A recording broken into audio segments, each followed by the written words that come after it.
The UN Population Fund is launching its largest ever humanitarian appeal for 2021. It's aiming to raise more than $800 million to help women, girls and young people around the world in just 3 countries alone: Yemen, Syria and the Democratic Republic of Congo. Programs need more than $50 million to help address issues including gender-based violence and life-saving sexual and reproductive health services. Well, joining me now is Massimo Diana, who's the representative in Sudan for the UNFPA. Massimo, thank you so much for talking to us this afternoon.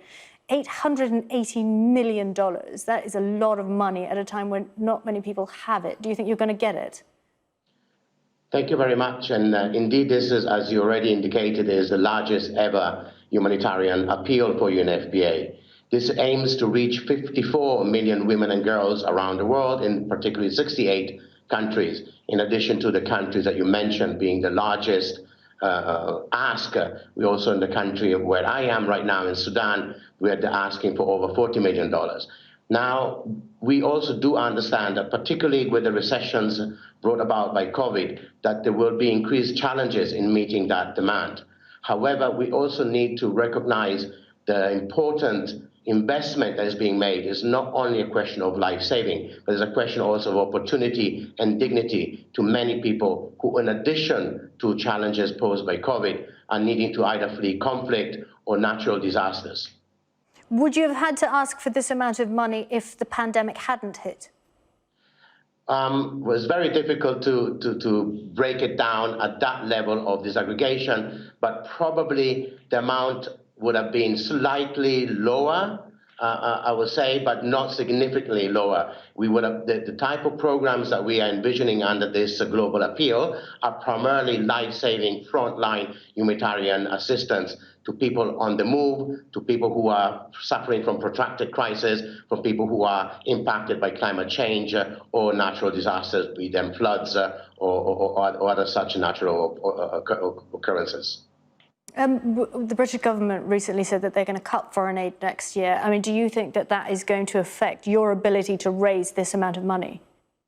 Of course, we do appreciate and understand that many countries, and not only the UK, are confronted now with a double priority, right? Catering for the needs of their own citizenry, but at the same time, the generosity that countries like the UK have, in particular, but the countries in the European Union, have always demonstrating in taking care of the needs of the people who are in dire circumstances.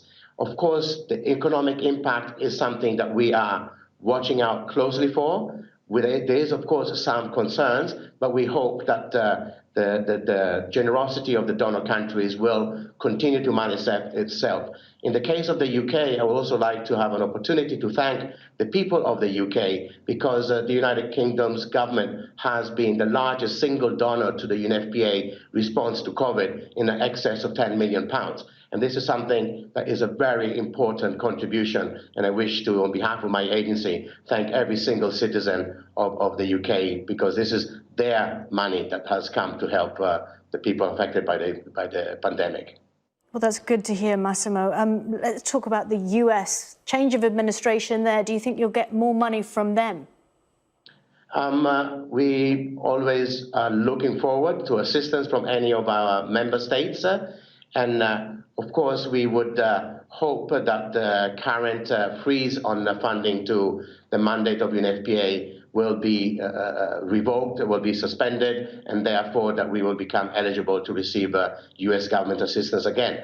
But also in this context, I think there's been experiences over the last few years where a number of donors have come forward to compensate for that one. The UK in particular, with an important agenda on issues of sexual reproductive health and gender-based violence. The government of Canada or the European Union at large have always been very forthcoming with generous support and contribution. Okay, Massimo, thank you so much for talking to us. Thank you very much. Have a good day.